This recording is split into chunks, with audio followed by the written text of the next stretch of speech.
Yeah. All right. Thank you very much for your time. Sorry for that inconvenience. The technology sometimes misbehaves.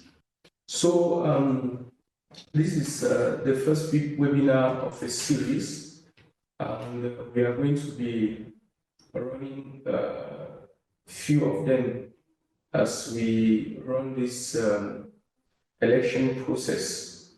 Our aim here is to engage as much as possible our community and the membership base to have the members educated about the process and invite massive participation.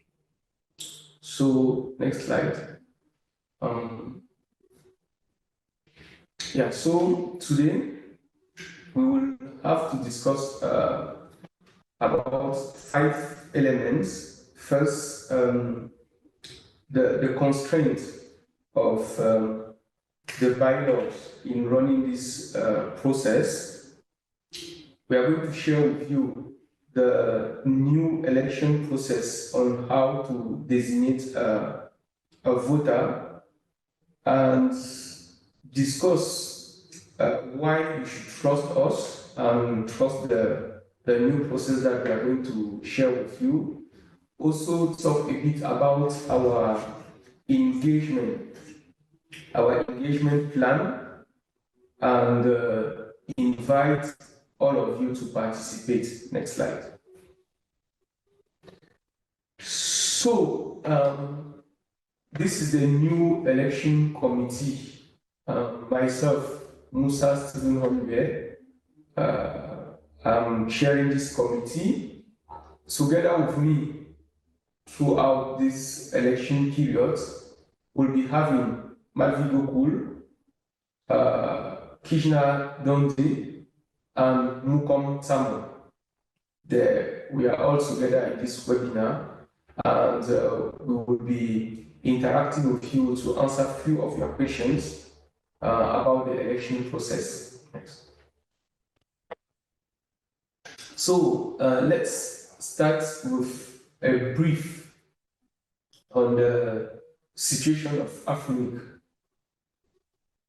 And before we go further, if you have any questions, please type in the Q&A so that one of us can attend to it. We are all aware of the situation of AFRINIC, but we need to somehow refresh for us to align. Since June 2022, AFRINIC is without a board of directors. Since November 2022, we have no CEO. So for the past 3 years, AFRINIC has been running without a board and without a CEO.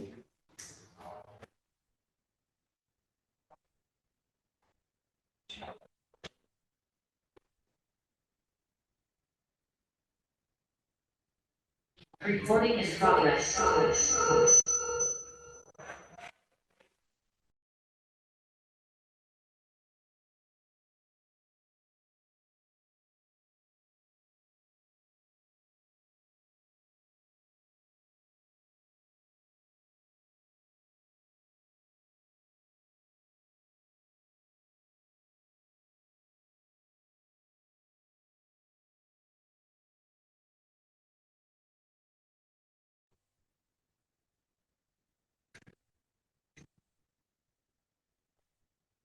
Hello, can you hear me? Okay. So sorry again so we have been 3 years now without CEO and without board. And so far we've been appointed 2 receivers, 1 official receiver and another receiver now, who is overseeing the the operations at AFRINIC. And recently, you've probably heard about the intervention of the Prime Minister in Mauritius, putting AFRINIC under, declaring AFRINIC. So AFRINIC is now a declared company, and the registrar of company is going to appoint an inspector to audit AFRINIC, and after that audit, we are going to have a report, and based on that report, actions are going to be taken. Meanwhile, in this current state, AFRINIC still continue to run operations, and one of those is the election process that we are carrying out. So the new election committee, you are aware that in June, the 23rd of June 2025, we had an on-site election happening here in Mauritius, and because of some irregularities, where at least one POA was discovered as forged, the election was annulled, and the POAs that we received have been handed over to the police for investigation.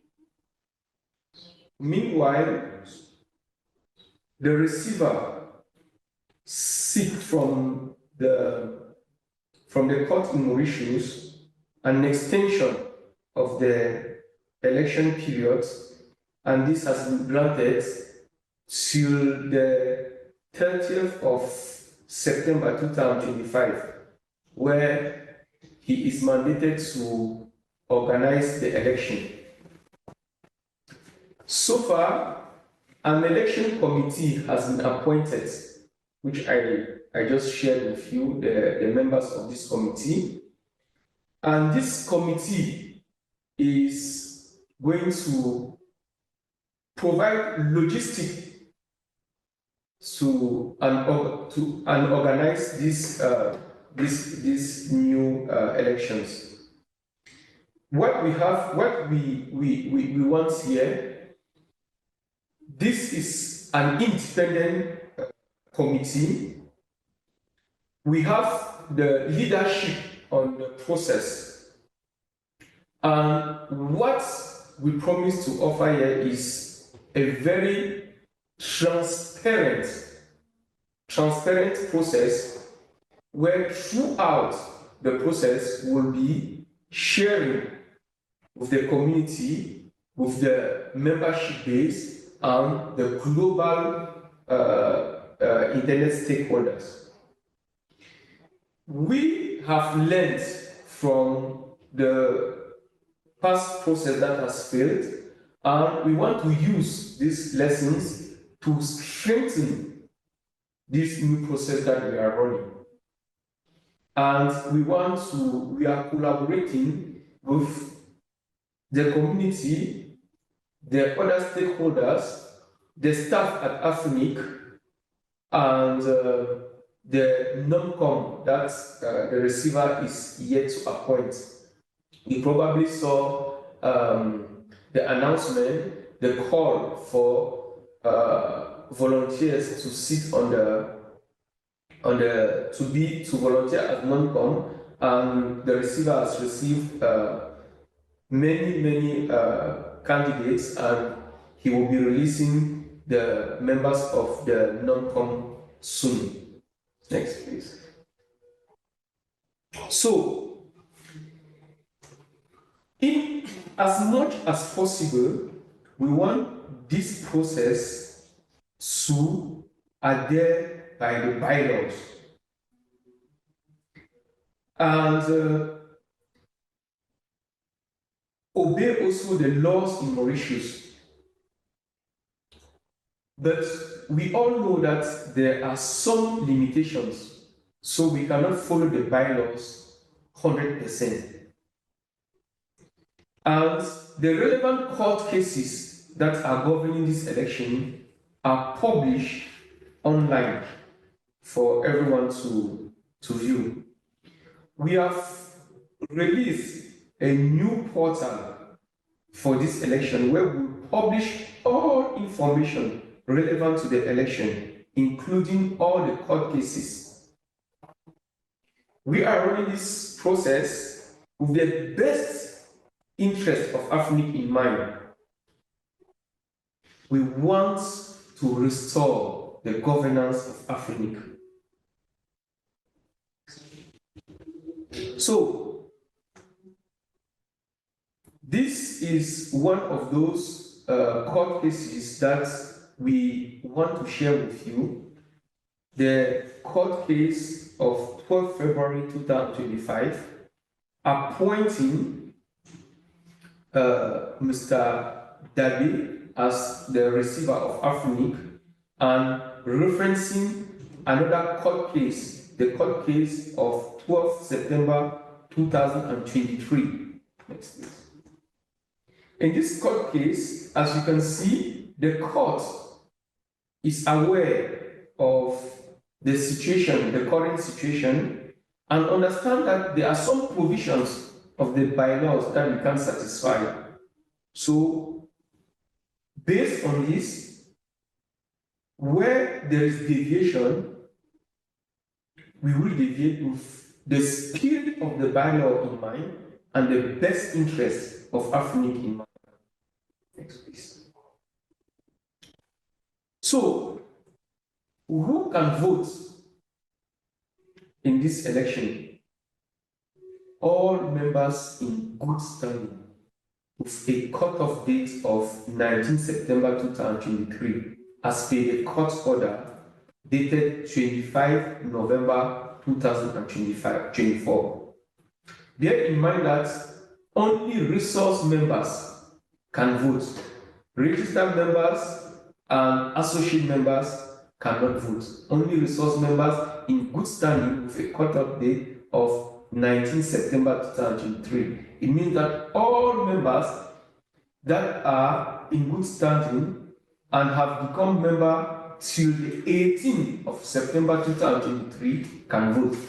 And when we're looking at our membership base, we have some 400 members who are not in good standing. So we are inviting those members to go ahead and make sure that they're in good standing. We want the maximum number of members to participate. Remember, AFRINIC is a membership-based organization, and the members have their say here. So, why do you need to trust this new process and this new team? We, the members of this committee, are independent. So we are accountable to whatever decision we are going to take during this period of this election. So we are independent, we are formally appointed by the receiver.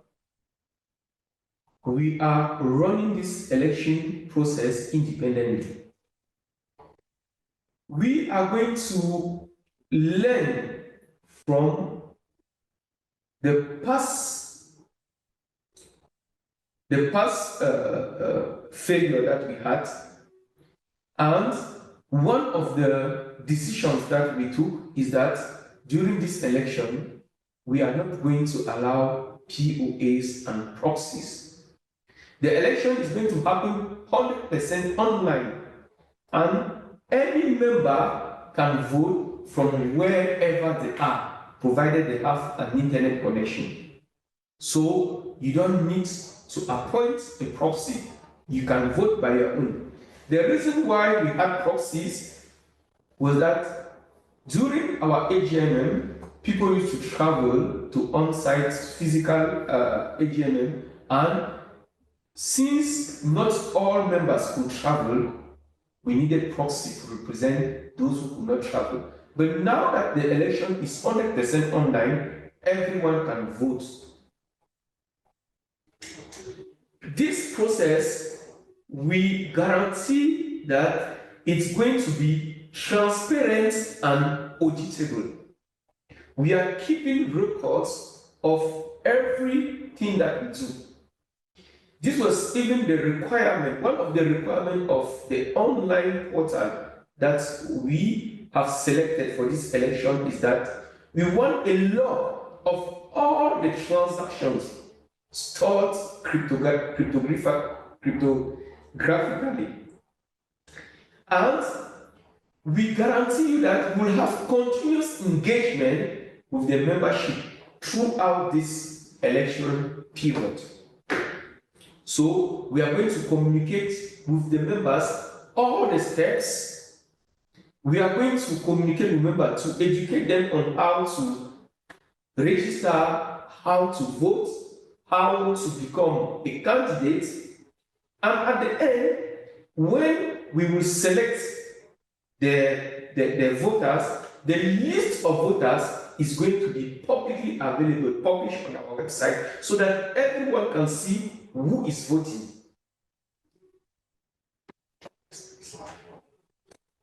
Still, with the continuous engagement, we are going to have a lot of engagement with our members, and we have a comprehensive communication plan that we are going to execute throughout this period. So, the core principles of the process, again, we need to stress this: it's safe. We want it to be safe. This is why we decided to go 100% online, so that the forged POAs we saw during the last election, we avoid this. You don't need POAs anymore. You don't need to appoint someone to vote for you. You can vote, so do it yourself. We want this to be transparent. Okay? Transparent. So, one of the nature of this transparency is that all the voters, the list of voters is going to be published online so that everyone can see and challenge. So, if you see that someone is being appointed for your organization and you didn't do that, you can challenge it. This is why we need massive participation. We need all the members to be aware. This process, auditable, we are going to share the reports of our process execution at the end of this election. But at every step, we are going to be communicating with the members. We are very accountable, and we want this election to be inclusive so that everyone can participate. So, what is the process? The process to designate a voter is a 6-step process. The first step is that for each organization, you have to designate a voter. And each organization is entitled to one and only one vote. You have to designate a voter. So, for all our members, start watching your mailbox, because tomorrow or Friday, you will be receiving emails inviting you to designate a voter. We are going to send this email to all admin contacts, all tech contacts, all billing contacts, whatever contact we have in our AFRINIC database. We are going to send an information inviting them to register. Now, when we send this information, it's going to be a series of emails where we will be educating our members on how to designate. when you receive these emails and you know how to designate a voter, you will have to make an executive in your organization to sign the designation form that we are going to share with you. When you sign the designation form, you send it back to us. When we receive this designation form, we are going to send it back to all the contacts again to make sure that everyone in the organization is aware of what is happening. When we receive confirmation that this is good, let's say, I'll take an example. The CEO of Corp.org, Matt V, wants to appoint Musa as a designated voter. When we receive this information, we will send back to all the contacts of that organization to make sure that there is no forgery happening here. And at the same time, we will also inform the executive, that is Matt V, who decided to appoint Musa as the designated voter for our organization. And then in the background, we will receive the designated voters information, the executive information, the national identification document of the executive and the voter. We will do what we call the first pass verification, where we need to make sure that the ID matches the person that is being designated, the ID matches the executive that's designating the voter. When all this match, we will verify that the authenticity of the designation letter to avoid those forgeries that we saw during the 23rd June election. When this is done, and we are satisfied with the information that is sent to us, we will take the final decision. So the decision could be when we receive a nomination, a designation, we can reject, we can accept, or we can ask for additional information. When everything is done and we are satisfied, we will communicate back the decision to the designated voter and the executive of that organization. At the end of this process, we will have what we call the designated voters register. This register is going to be published online on our website and the election website for everyone to see and be aware. So we won't be receiving this type of messages asking, is my organization having a designated voter? No, everything is going to be publicly available for you to see. So we will be working here in collaboration with the entire community and the membership base. So you have to be watching our portal. The portal is elections.afrinic.net, where we'll be publishing every information related to this process. So it's very important during this process during the voting process, we have the opening and the closing ceremony of the election.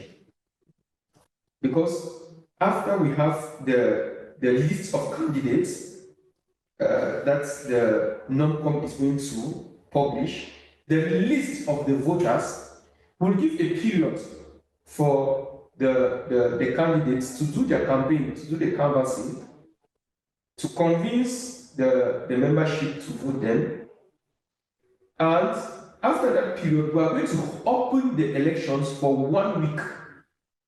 During that 1 week period, you can come and vote. The opening and the closing ceremony, we are going to open it, is going to be opened by 3 trustees. We are going to do a public ceremony that is going to be streamed on our YouTube channel for everyone out there to see when we are opening the election. And when that election is opened, no one can tamper with it until the time when we want to close it. It will stay online for 1 week, and on Friday at midday Mauritian time, we are going to close the election. And this ceremony of closing the election is also going to be live. When we are closing the elections, everyone will be seen. We will compute the results in front of the screen that will be shared the way we are sharing the screen today, and everyone will see them. So we are not going to tamper with the results. No one is going to tamper with the result. Everything will be public. Opening and closing ceremony of the election, of the voting period. And then, as soon as we close, we are releasing the results.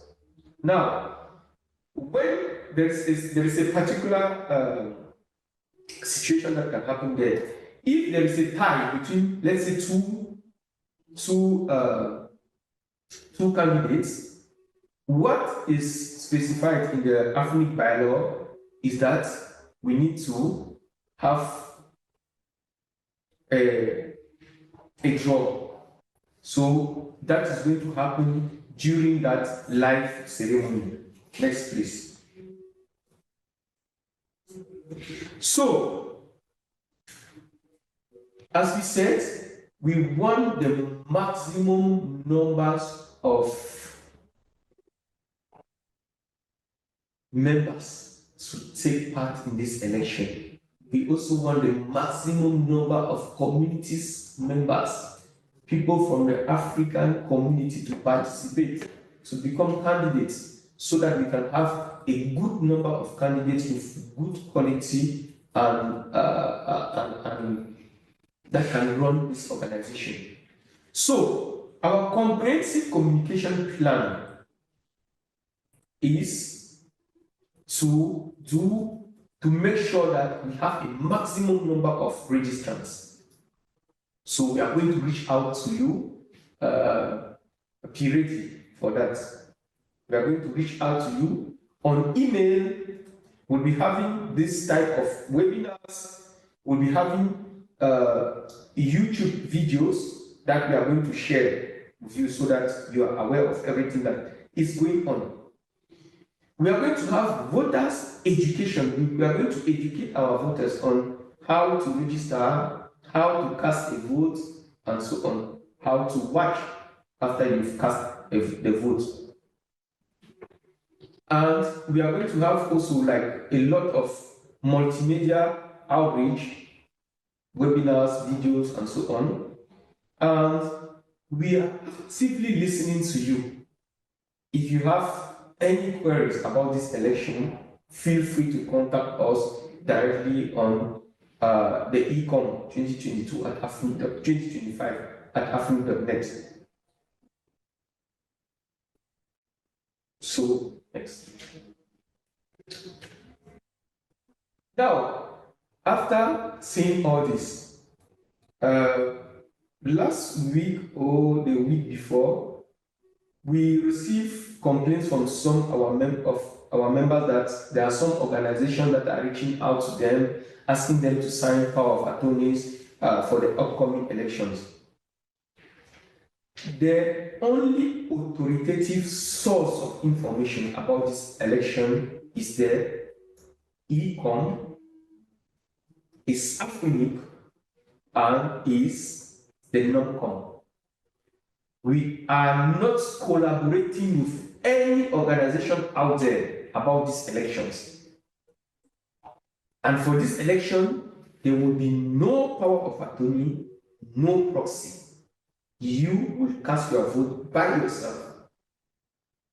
Now, those people, organizations that are coming to you asking for your credentials to vote for you, asking you to sign POAs, beware of the consequences.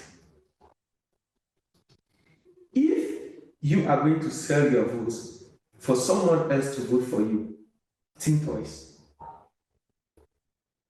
Why would someone else want to take the decision on your behalf?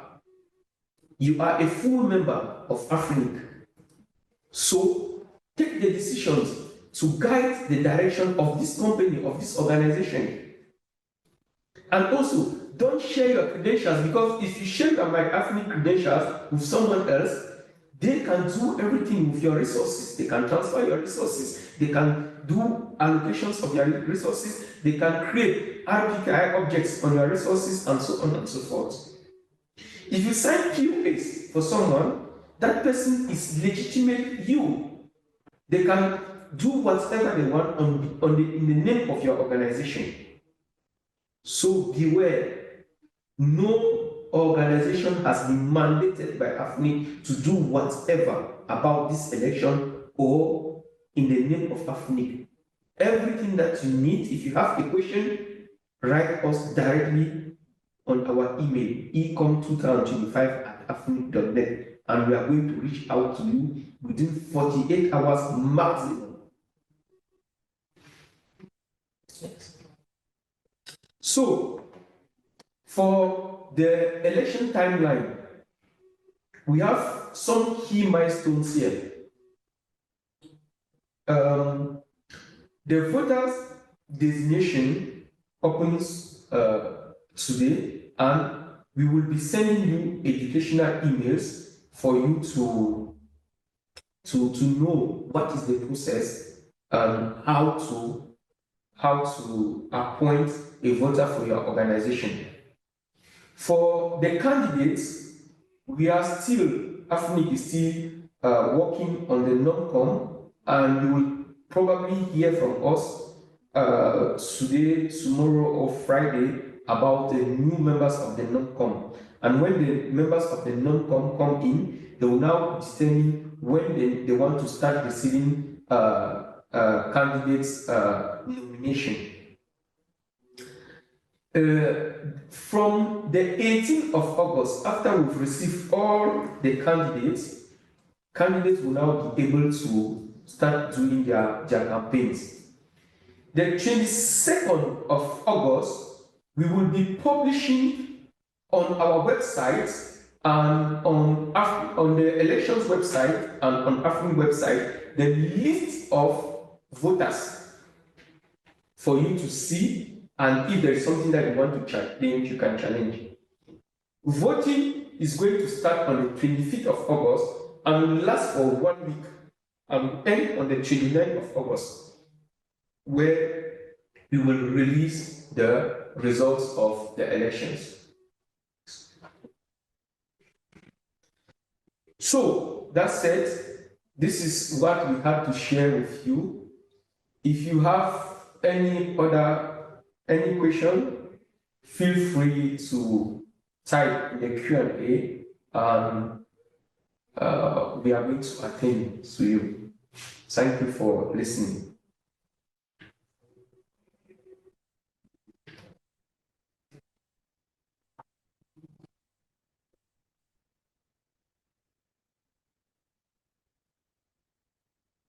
So we will look at the Q&A. If some of the questions, we will take them live, and some other questions we will be answering through text directly.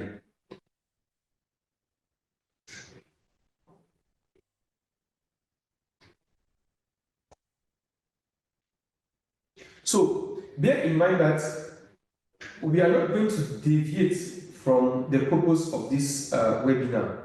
The purpose of this webinar is to introduce you to this election committee that's going to be handling the process for this time. And we are going to answer to the questions related to this process alone.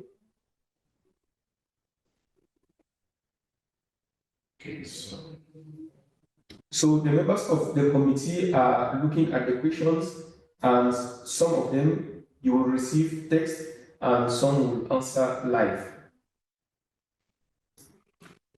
So the first question is from Paul. It says that's from Ben Roberts. Why did AFRINIC set a limit of 5 proxy votes?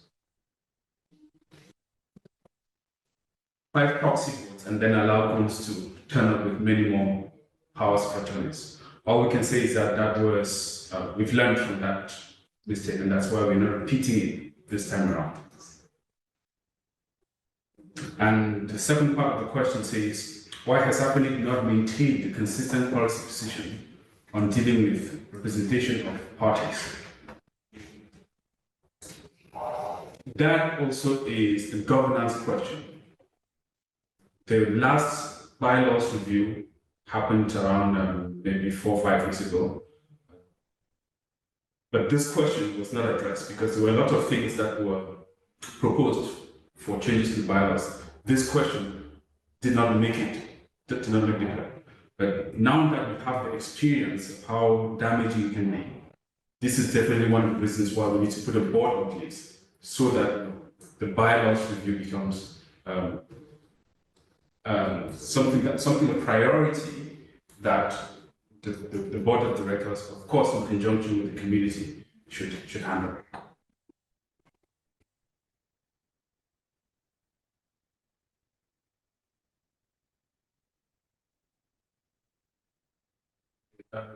From Andrew, change the Q&A to allow all participants to see posted questions. Wayne, if you can listen, please change the Q&A setting so that everyone can see all posted questions, not just theirs.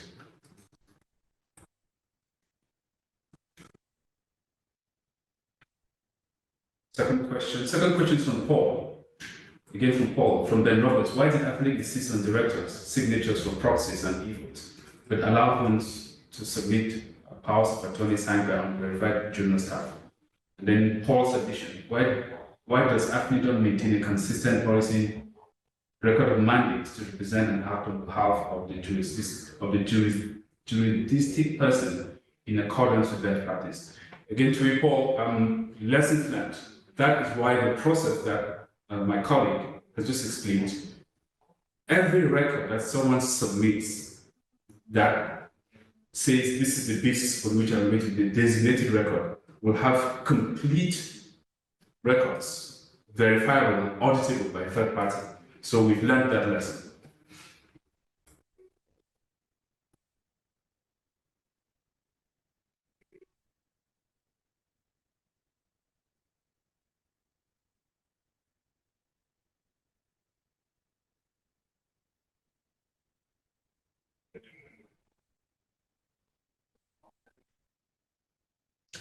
So I have a question from Michelle Opio.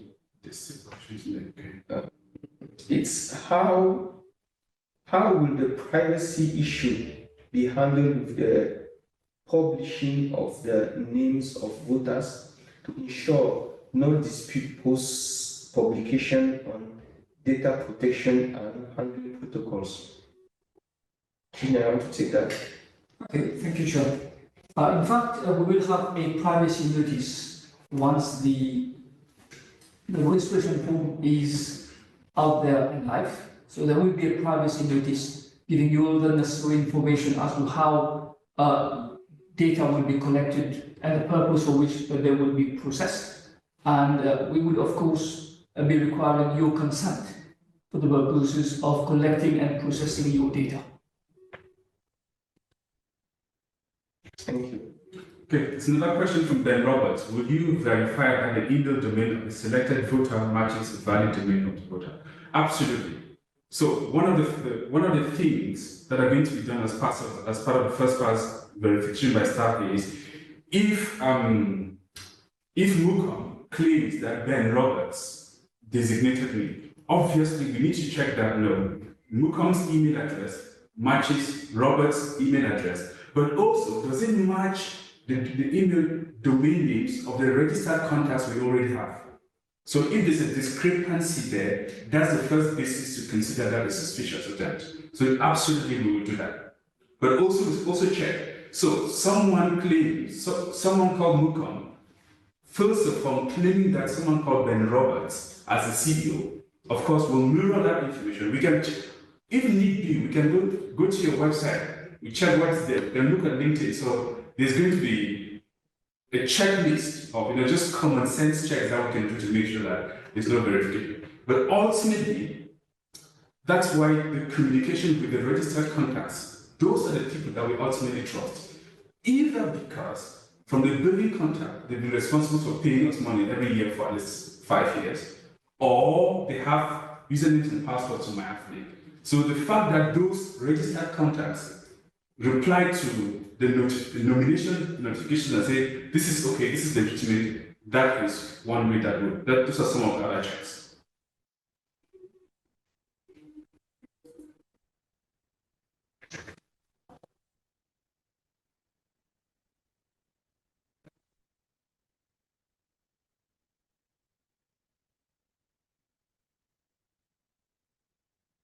Il y a une question en français, si tu veux répondre ça.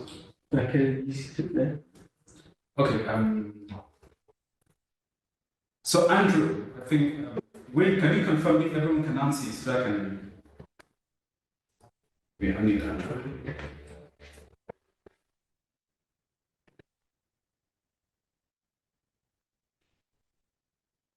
So, question from Paul: in the light of a lack of any evidence of fraud or error on the part of the prior election committee, why is there a change in the electoral committee?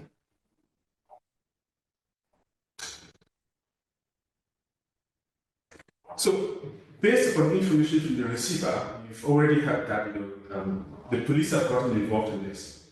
So no one can make a definite statement about whether there was an error or not. So that is something that we can't comment on. Une question de AFAF. Donc, pour désigner le votant, il faudrait renseigner et faire signer un formulaire qui sera communiqué par AFRINIC à chaque membre. Le votant peut être le CEO du membre ou toute autre personne désignée par le CEO. Absolument. Donc, il y aura un formulaire qui sera communiqué sur le site dès la fin de cette journée et vous aurez accès à ce formulaire-là. Vous allez télécharger le formulaire, le poser sur votre papier en tête, le faire signer par un exécutif, pas que le CEO, ça peut être le CEO, le CTO, le COO, et voilà, l'exécutif peut se désigner soi-même ou désigner un staff de l'organisation. Donc voilà. So the question from AFAF is about who can appoint a voter. So I was responding and saying one executive has to appoint the voter, and the voter could be either the executive themselves or any other staff of the organization.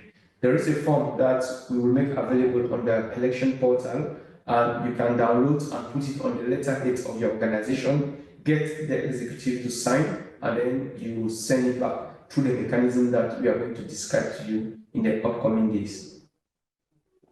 Okay. There's a question from Dewole Ajao. How is the register of accredited voters going to be updated? When will it become available online? And he's suggesting in real time, rather than on the eve of the elections.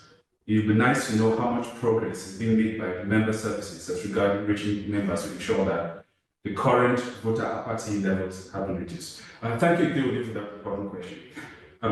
First of all, we are focused now on building a process that can then be used in the future. So most of the optimizations that we've done to the process apply for the upcoming election.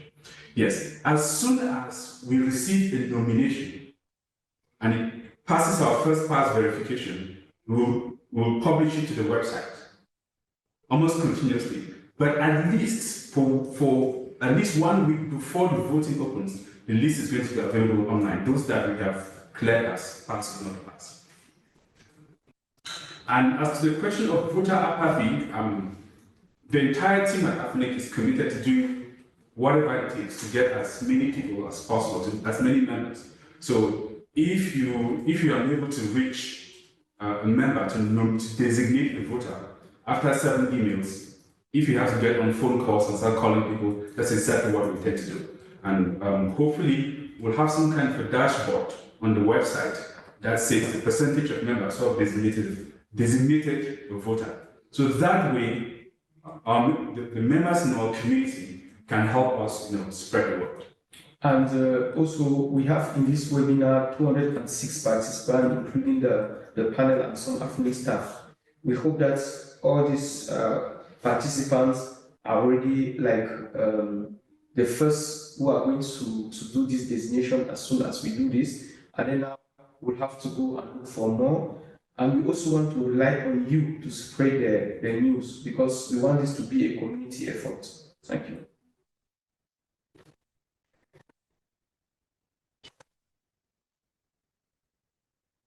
There's a question according to the bylaws allocation. I want to answer that from Jacob. Which question?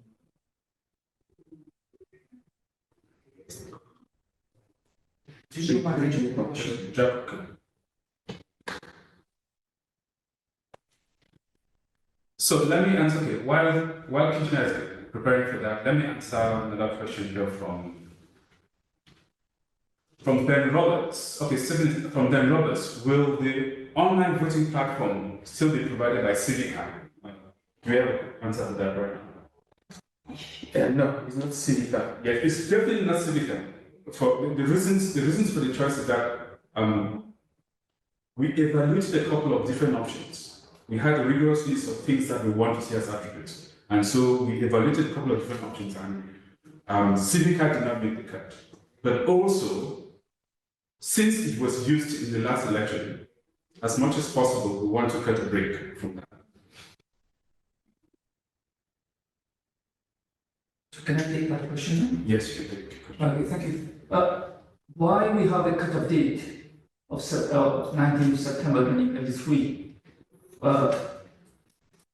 for determining the eligibility of resource members to vote is because we have a court order dated the 25th of November 2024 last year, when there was an undertaking given that entities which became members as from the 19th of September 2023 would not be having voting rights for the purposes of this vote election. So as much as we would like all members obviously to participate and vote in our election, but as matters stand, we have this court order which still stands good and valid. So we are bound to comply with that order. So the second part of the question is, can this be overturned?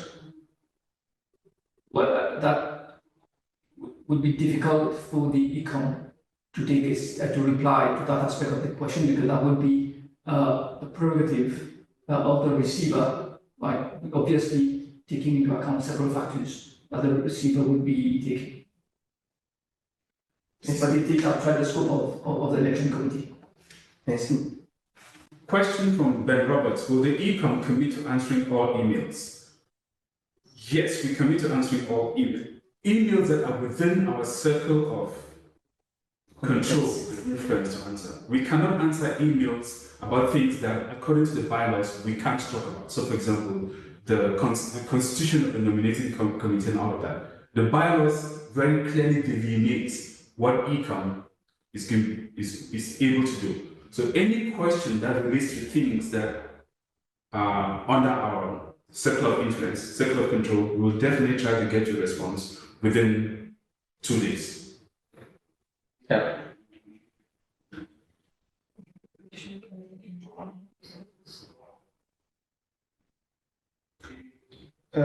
Question from Hofni. Would you share technical details on how to verify the votes?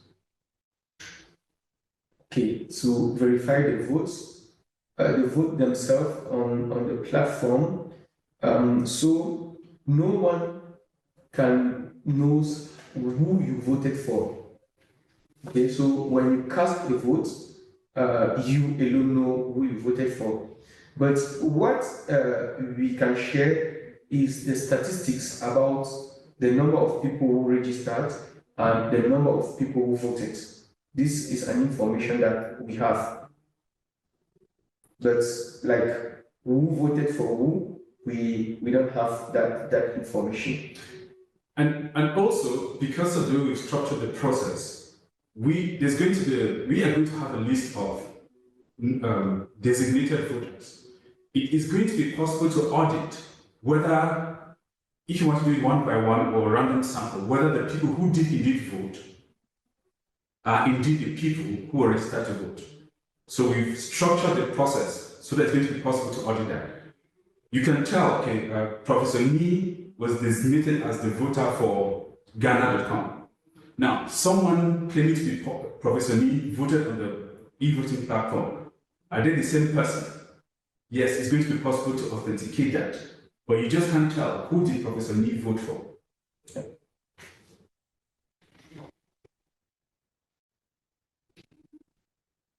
We have a question asked you whether NRS.gov is affiliated with AFRINIC. Definitely no. No and no and no. NRS is not affiliated with AFRINIC in any manner. Okay? So we have no dealings with NRS, nothing. So NRS going out there saying that they're doing campaigns about AFRINIC this, about AFRINIC that, no. And if you've been watching carefully, all the misinformation that has been carried by NRS, you will definitely understand that NRS doesn't have the best interest of AFRINIC in mind. So we are not affiliated to NRS. There's a question from EK. How do I check and verify if my organization is in good standing as a member? Mark, do you answer that? How do I check and verify if my organization is in good standing as a member of AFRINIC? So anyone with AFRINIC login credentials, log on to my.afrinic.net. On the first page itself, you would know whether you are in good standing or in bad standing. Look at the left-hand side of your screen, you will know whether you are in bad standing.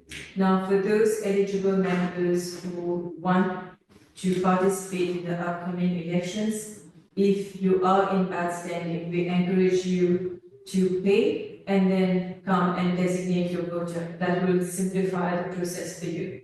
Otherwise, we would have to wait for you to settle the fees before processing your designated voter. Of course, if you have not received the emails to designated voter, that likely means that you don't meet the criteria for eligibility. But also for the purpose of transparency, we will communicate actively to all of those members who for any reason are ineligible to vote, and we'll tell you exactly what the reason.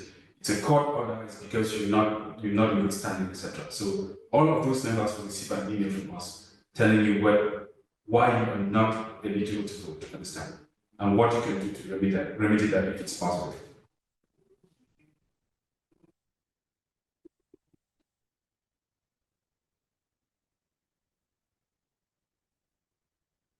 See, there's a question from Matthew that's saying voter verification after publication from 19 to 22 may be too short. Does 3 days give adequate time to review? That's a good question, Chigwende. Voter verification does not begin after the end of that period. So as soon as the emails start going out asking you to nominate, for those 3 weeks. So don't wait till the last day, because if you wait till the last day, then we only have 3 days to try and validate that. But as many members start designating their voters, the more we can take all of those 3 weeks as a period to designate voters, but also the more people are designating voters, the more we know the number of members who have not designated the voters, so that we can reach out to the community, to reach to them, call them if that's necessary. So the voter verification starts as soon as as soon as we start receiving designated voters. So it could be as early as starting from next Wednesday or next Monday. So we're not going to wait until that period is over before we start validating them. Of course, more information about it is going to be in the website and in the emails that all the registered contacts of AFRINIC will get. From Tom, I have only just joined my organization as I was not here in 2023. Does that mean that only my predecessors can vote? No. If your organization became member before the cutoff date that is specified in the court order, your organization is entitled to vote. And your organization can now designate you to represent your organization. It's not about you, it's about your organization becoming member of AFRINIC. Okay?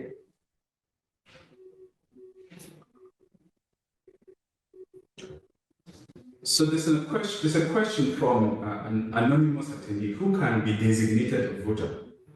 Now, ideally, we expect one of the people who already liaises to AFRINIC to be the designated voter. But of course, it is a prerogative of the executive here. We call that the nominating executive, CEO or CTO, right? That ideally should be someone in the company. But of course, that person that's designated as a voter needs to be communicated, known by the registered contacts. So let me step back a bit. All our communications start from a list of people we already trust, contacts we already trust. We trust them, why? One, because maybe as a billing contact, they've actually sent money every month, every year to AFRINIC. Or as technical or admin contacts. We verify them before attaching them as admin and technical contacts to the member, and or they have a username and password to the AFRINIC account. Those are the only people we can say we reasonably trust.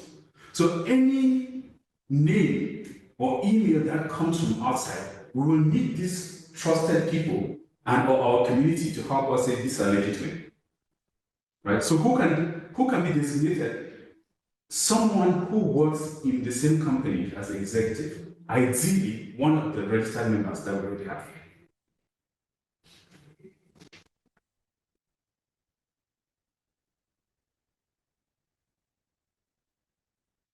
So, I see here, Mohammed is saying, kindly extend the period of providing voters to avoid delays caused by the internal process.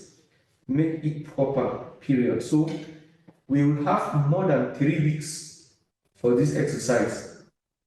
We'll have more than 3 weeks for this exercise, and we are going to be engaging with you constantly so that you don't forget about it.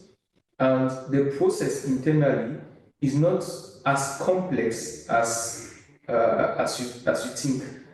We will provide all the instructions, we will help you, we will guide you so that it's seamless for you to do that. Another question from Jaco. Posting of nomination information, specifically, let's say Steve from some member in good standing nominates Bob. Will it be published who nominated Bob and which organization Steve works for? Absolutely. The format, the draft format for the online voter register is going to be this. Organization, designated voter, name, no email address. The nominating executive, that is, who is the executive at that company that designated this voter. And then, of course, their job roles. So, which is, you see something like, let's say for your company, so let's say it's a company called Entel, right down the stairs. So you see for Entel, designated voter, say Mark Vigopo. Now, who is the nominating executive? That is, who is the CEO or CTO that designated Mark? Their name will also be on that line. And what is the job role? CEO or CTO? And then, of course, what is the designated voter's job role? Of course, if for any reason the designated voter does not belong to the same company, but all the registered contacts, and this is legitimate, will make sure that information is also very public. The only thing that will not be on the voters list will be email addresses, phone numbers, but we will have them on the back end.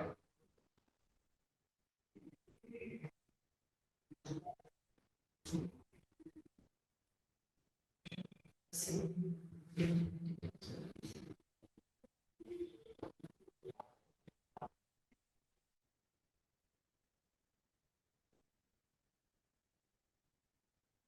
Okay, so we've already answered the question, why are members registered after 19th September 2020 and ineligible? That's a court order, unfortunately, there's nothing we can do to do about that. Yeah, so the law is the law. So the court has said stop here. And this is also like to clarify a lot of some queries that are on the mail list and out there about questions to staff. Remember, the staff is here for operations. There are some things that the staff cannot do, like going to court to fight court orders and things like that, or going to ask to the court to extend the period for eligibility. There is a court order that has specified that the cutoff date is the 19th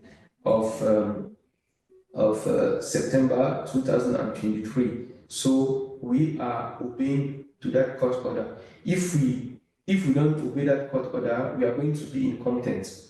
So we don't want that. We want to restore the votes, and we believe that if we have a massive number of voters from that pool, it is representative enough to have a good board of directors.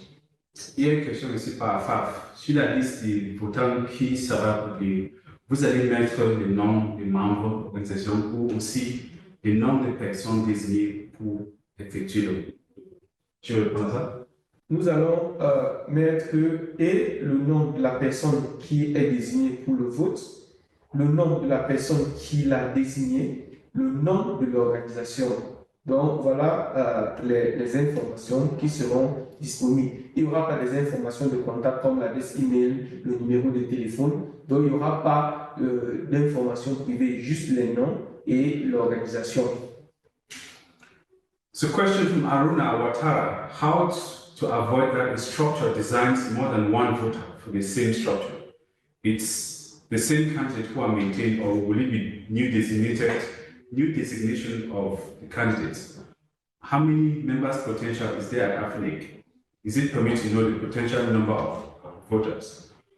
Okay, so the first thing is, Aruna, in the process to validate the voters, that first pass process, we will make sure that every unique member, as identified by the organizational ID, only has one designated vote, which is why it is important that you always keep an eye on your email, because there's nothing that stops someone from coming to claim that they are Airtel or IEWC. So therefore, every time we receive a nomination that purports to be from your company, we will always inform the registered contacts, and that's our first way of saying, no, this looks like a fraudulent attempt.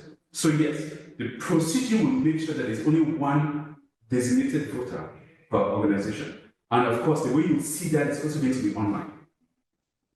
Now, the other part of the question is not asked, is it possible to have one person be the designated voter for several organizations? Yes, there are certain members, the way they are structured and the way they've dealt with AFRINIC historically is that there's a holding company and someone who says this is who the designated voter is. Of course, once the registered contacts with those members say this is okay, it is perfectly fine to have an Aruna, who is the CTO of a group of companies in Benin, Cameroon, Libreville, and Zambia, be the designated voter, so long as the technical contacts of all of those different branches saying this is okay, and we have the right authorization from the letterhead of the right CEO.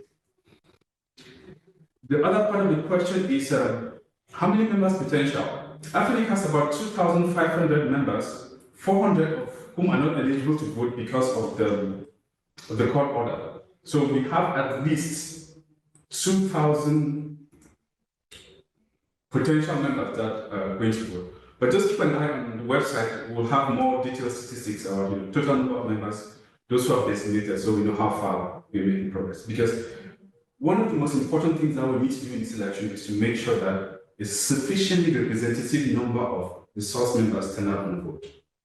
And we can't do it by ourselves. We're going to do everything that we can do. Get on the phone, get on social media. But one of our biggest advantages is that if you know, for example, that there's a certain member in your country that has not voted, just reach out through your community networks and hey, guys, you guys have not designated the voter. What's happening?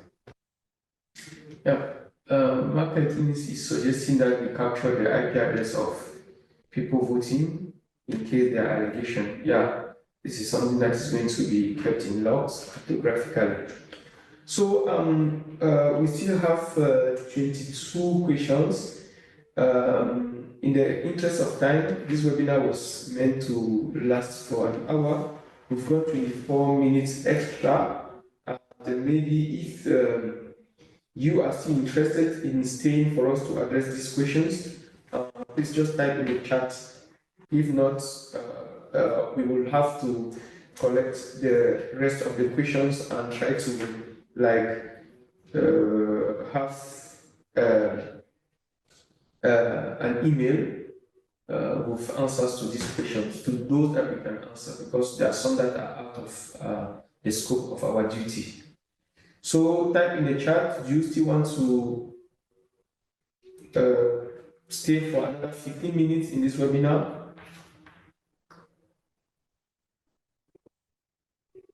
Okay, no answer, only Lawrence. In the chat, please, not in the Q&A. Yes, go on from Lucas. Yes. Oh. So what do we do? That's a scripture I'm answering it. Oh, there's how many people? There's 172 people. There's 172 people. Let's we have a few. All right, let's extend for. Okay, so let's give for the next 1 minute. If you have a question, please type it in now. Then we're going to close the Q&A until we get to the end. So 1 minute. If you have a question, please type it now in the Q&A. And then after 1 minute, we're going to close the Q&As, and then we can answer all the questions that we have. But please, we're going to give you an email address at the end of this. If there are any questions, send them, so that at least what we intend to do, at least on a weekly basis, we'll send some kind of report to the community, we'll answer questions, or we update the elections page with the frequently occurring questions that we see from this channel or from the email mailing list. We had a question from Professor Neil regarding the independent observers. The election guidelines mentioned in the independent observers, but they have not been selected yet. Okay, their role is to monitor the process and also provide a report publicly, just like in any normal democratic election.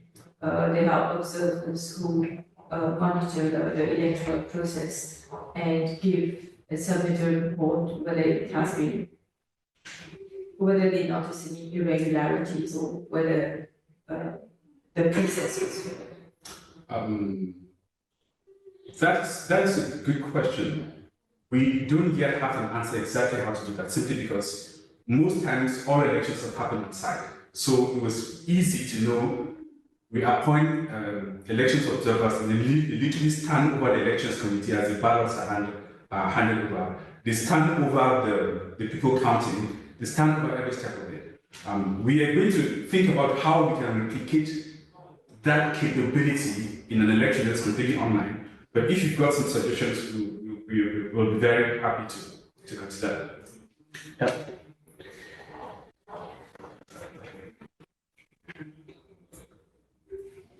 So from George Ward, can the account balance be removed from the voter eligibility? I don't think account balance stops an organization from being a member. Well, I would love to do that, but the bylaw says that's the case. And yeah.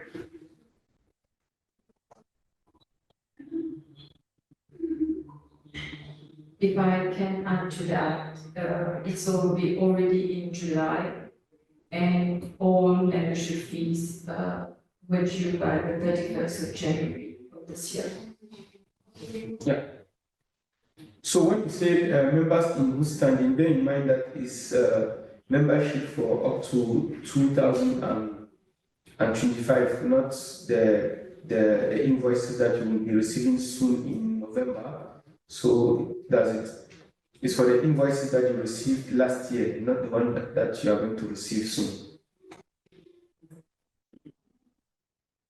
Can the receiver consider requesting the court to change this? All right, we are going to take it up to the receiver, but this is really not. 1 more minute before the Q&A is going to close, so we can run through it to the end. 1 more minute before we close the Q&A.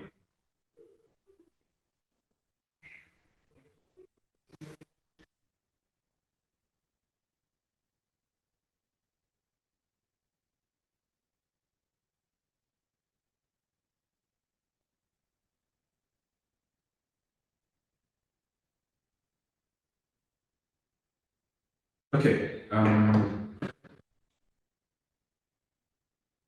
There's a question here from Paul. Following from the first question, as early as 2022, AFRINIC staff, including the staff serving in the econ, were informed of the danger of inconsistency in practice and that all voting should be verified by representatives on electronic basis. Why was that caution not heeded? Well, we finally listened to you. It's exactly what we intend to do this time around, Paul. Thank you.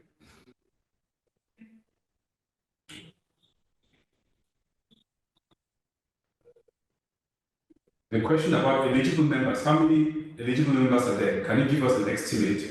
Roughly 2,000. But on the website, we have more accurate statistics, the number of eligible members, those that are designated a voter, and those that we still, how far we still have to go. That's the density in Dumo's question.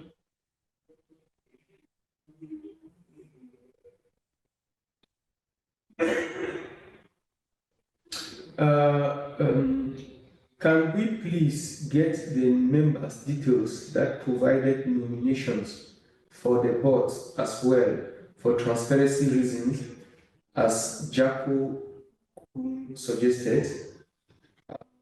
So far, we don't have a nomination committee yet. We'll take this up and discuss it with the nomination committee and see the way forward. So there's a question from Lucas. How do you intend to assure voters that their vote counted the way they voted? In the example of Professor Lee, should be able to know that his vote went the way he wanted it to go. This is all because we're dealing with a process whose credibility was badly damaged in the previous attempt. We completely understand that concern. We completely understand. Unfortunately, the mechanism of voting is secret ballot, which means that we are not supposed to be able to know. So unless we change it to make that open, I am not aware of any way to know who you actually voted for, unless what we've seen in physical elections that communities of voters simply have somewhere outside the platform that says, this is how I voted, this is how I voted. That is not reliable. Because right now there is no mechanism to change there's no governance mechanism to change the vote from a secret ballot to an open ballot that will allow us to audit that. The only thing we can do is one. Now we can roll back and say, these are e-voter platforms. We're not building from scratch. These folks have organized elections in bigger countries across bigger jurisdictions. It is in their best interest to make sure that the vote goes the way it was intended to. So we have to count on that. The only thing that we can do is to make sure that whoever went there and voted, was it a person that comes from the designated voters list? That we can provide. So for trusting that your vote went to who you say you voted for, one, we have to count on the credibility of the voter platforms. This is just economics. It is in their best interest to make sure that that happens. But hopefully, we also look at the capability within the platform, whether after you vote, whether you can log in and check, you should be able to print. This is what I voted for. You can take a screenshot. So if members really want to have a secondary mechanism, after you vote, you can take a screenshot of how you voted, and then you can compare notes with other people and vote. But actually, we cannot get involved in that because we can't get involved in that. what is a declared company? Tom Kendall. Krishna? Okay, thank you, Chair. I take that. Well, a declared company is a company that is designated as a declared company under the Companies Act. And the government in its, after, I would say, having given due consideration to the state of affairs of AFRINIC has considered to designate AFRINIC as a declared company for a simple purpose, for the purpose of investigating the state of affairs of the company. And in practice, what happens is that there is an inspector that is appointed who will investigate the current state of affairs. I cannot at this stage comment on the terms of reference of that inspector, because that would be the prerogative of the registrar of companies to determine the scope of that investigation. Thereafter, a report would be submitted to the registrar of companies. Obviously, saying the report will be submitted to the authorities, who will then consider the report. That said, that investigation has no impact whatsoever on the daily operations of AFRINIC as an ORIO. And the election, there was a specific question related to that, whether that designation as a declared company, whether it has an impact on the upcoming election. No, it has no impact. The election process is on. And yeah, so if you Google on what a declared company is under the Companies Act, you would find that the government has found that it was in the public interest to act in the manner as it did, obviously, given the public function of AFRINIC for the whole continent. So this is it. Thank you, Krishna. And a follow-up question from Sylvain is,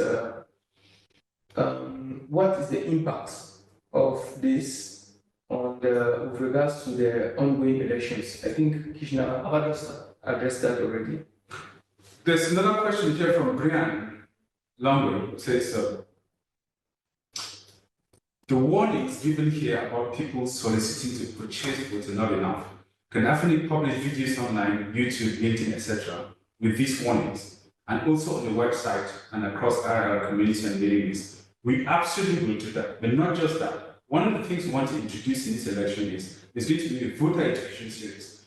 Those people that we've confirmed as designated voters, for a period of 2 weeks before up to the election, they were receiving emails telling you what to look out for, fraudulent attempts to, maybe hijack your vote, or fraudulent attempts to make you think that, to make you attend some webinar by some entity pretending to be AFRINIC. So there's going to be a voter education series of emails that target specifically everyone that has been designated and confirmed as a voter. Of course, we will also put additional information and videos on the website, hoping that our members in the community, you can share it and this.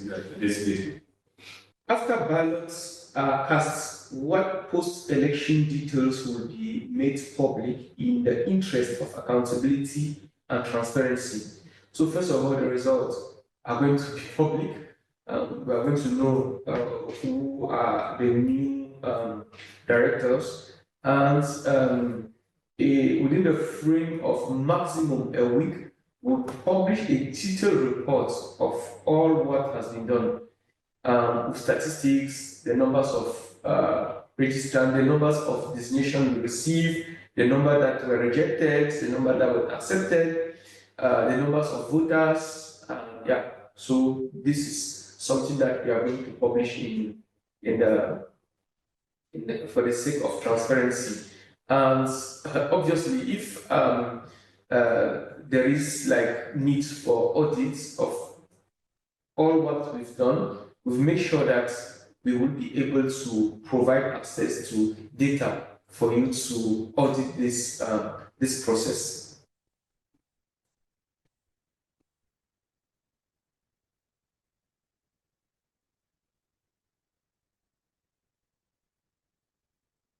Well, Paul, yes, we'll keep answering your questions, Paul.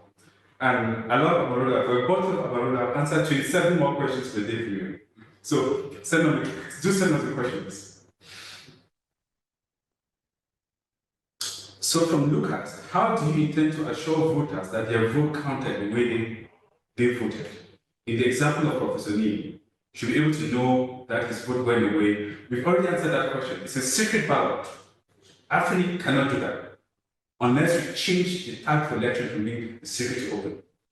However, there are mechanisms that an engaged and organized community can put in place. So if you vote, for example, take a screen capture. In fact, I'll encourage you. Immediately you vote, take a screen capture because you'll see, once you finish voting, whatever voting platform will tell you, this is who you're voting for. Just take a screen capture for your records, right? And if sufficient people do that, you can. Yeah. So Yes. the ballot is secret. So There's nothing happening at the end of the day, we are there just to count, and even the counting happens like within the system. All what we have to make sure is that the platform that we are using is a trustworthy platform that we can trust. And as we said, for the transactions that are happening behind the scene, everything is recorded and logged and kept cryptographically so that someone doesn't have to tamper with the system.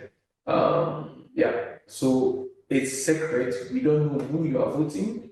All what this committee is here for is to make sure that we invite maximum people to vote. We have no interest for a particular member or for a particular candidate or the other. We don't even know who are the candidates right now because the nomination period hasn't opened. So we have no interest of X, Y, Z to win the election. And we don't know anything about the votes that you are going to cast. Thank you. There's another question from Paul. Paul, you weren't joking about many questions, were you?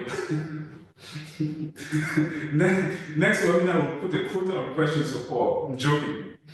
So, how will this proposed process ensure that you don't end up showing that someone was registered to vote, didn't have the proper authority of the member, and actually could establish that authority, but nonetheless allow the registration? That's what to say. No process is 100% foolproof, and this thing only works based on the engagement of the registered contacts that we have. We have some level of trust. If you've been paying us for 6+ years, it means that we apparently trust you. That's the billing contact. If you have a username and password to MyAfriNIC, it means that at some point you have to validate your ID card before we give you that access. So we trust you. So if you, 3 of you, because every member has at least 3 of these validated contacts, billing C, admin C, and tech C. If 3 of these people see a letter that says there's a CEO called Paul who designated someone called Musa, and these 3 people say this is legitimate, there is not much we can do about it. We say it is. Now, the second thing is that at some point that's going to be published online. There's a company, Crystal Web, designated someone called Stephen Hondo, who's the consultant, right? And the nominating executive is Paul Who. That information is going to be public. If you don't see it to challenge it, some other member in the community who knows you might see it and challenge it. So there are at least three passes. Do we guarantee that it's going to be 100% foolproof? No, we can't.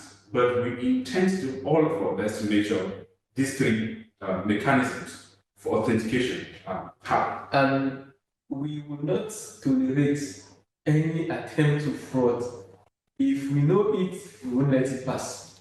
So we are going to check, we are going to do the maximum check to ensure that you are the designated voter for this organization. Further, in subsequent webinars, we are going to share more details into this process, like the platform that we are going to use, how the platform caters for mechanism to authenticate that Mukom wanting to vote for xyz.com is actually Mukom. So we are going to do our best possible to block all attempts to fraud. It is in the best interest of AFRINIC. It is in the best interest for the internet in Africa to prevail. Thank you. This last question here from Jaco. So nomination information was referencing the nominations for the board, not for the voters list. But yes, same concerns apply. Are you in a position to answer same questions for the board nominees? That is the purview of the nominations committee, which has not been finalized as of this time. But when that becomes finalized, the chairman of this committee will be liaising with the chairman of the nominations committee and will make sure that information is published online. Of course, we already have a tradition at AFRINIC that whenever we get a nomination, we put all the information, who nominated them, who seconded them, right, and their CV on a public page. We intend to do exactly the same thing this time around. So, but the definitive answers around this will come from the nominations committee. We will simply tell you what they asked us to communicate to the community. And that is the final question. So, yeah, this was interesting. We did not expect this this level of engagement, but yeah, it shows that there is a lot of interest about AFRINIC getting back on his feet, and we want to really call on you, the participants here today, to be active, to be ready to designate voters for your organization. We want also to count on you to relay this to your friends, your colleagues, in your countries, in your various networks, so that we get a massive turnout. We will keep in touch with you, and the recording of this will be corrected and published on the election.afrinic.net, so that those who could not attend can have a taste of what it looks like for this upcoming election, and we will come back more and more through other channels, through these webinars, and let's keep in touch. Thank you for your time, and all the best.